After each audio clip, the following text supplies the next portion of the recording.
set of x satisfying this relation is called domain of definition of fx.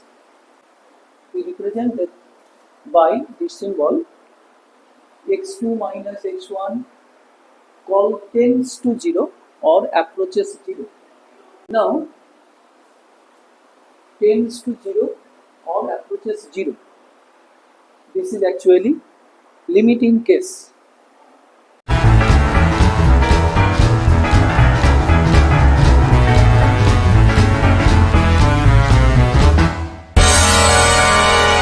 Good morning students, good morning viewers. Welcome to btosacademy, welcome to my maths class. Already I have written on the board. Today I am going to start new branch of mathematics, that is calculus. Before detailed discussion, let us introduce the matter like this. In the earlier classes, while I was discussing relation function, we actually associate two variables x and y, where x is an element of set capital X and y is an element of the set y, where x and y both capital X, capital Y rather, both are subsets of set of reals, and the rule or law which associates every x of set X to unique y of set Y is called function. While I was discussing function that is actually used in case of calculus, that is mapping in algebra, relation mapping, already I have mentioned that we shall use the term function in calculus.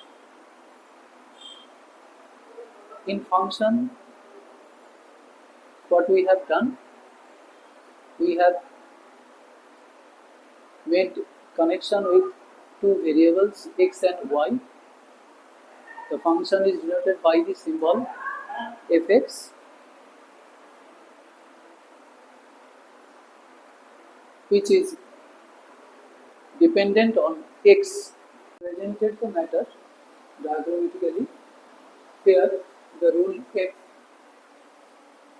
associates every x of set X, capital X, to a unique y of set y, represented by this x, y, both are subsets of set of reals, and domain of the function f is set X itself, and range of f is subset of set y.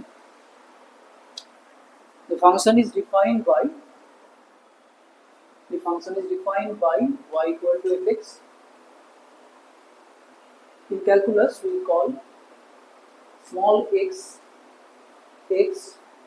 members of set capital X independent variable, and y, that is the values of fx, is called dependent variable, also function.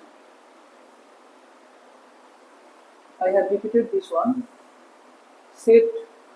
The set of x satisfying this relation is called domain of definition of fx, and the set of values of y or fx is called the range of the function y or fx.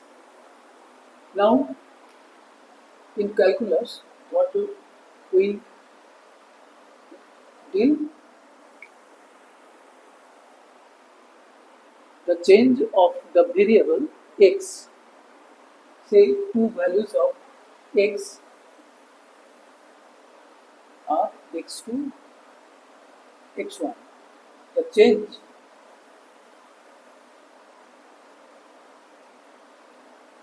in x is x2 minus x1. We take that as delta x.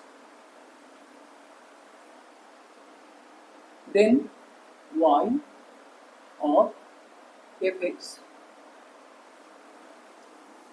corresponding to the changes of x. Say changes of y will be y2, and for x1 it is y1. And if we take help of this one fx, this one will be fx2, and this one will be fx1. Therefore change in fx is fx2 minus fx1, or we say y2 minus y1. Changed value minus value of fx when x equal to x1, change value of y when x equal to x2, and y equal to y when x equal to x1. Now we consider in calculus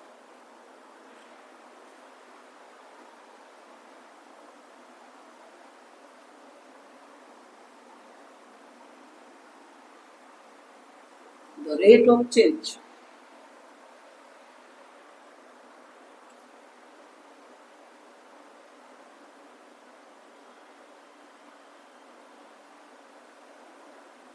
of fx, that is y, with respect to x.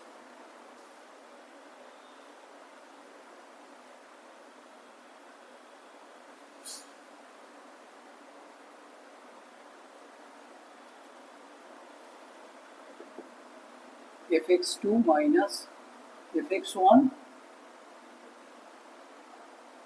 by x2 minus x1.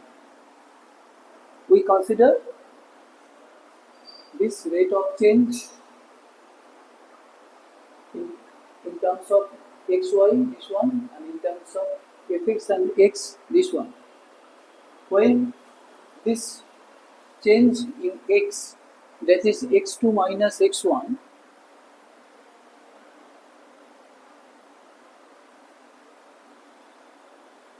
is very small, we represent that by this symbol x2 minus x1 tends to 0 or approaches 0. We are very much interested to calculate this rate of change when this change of independent variable is very small. Also we call it, that is, delta x tends to 0. Already I have discussed this one. Now tends to 0 or approaches 0. This is actually limiting case.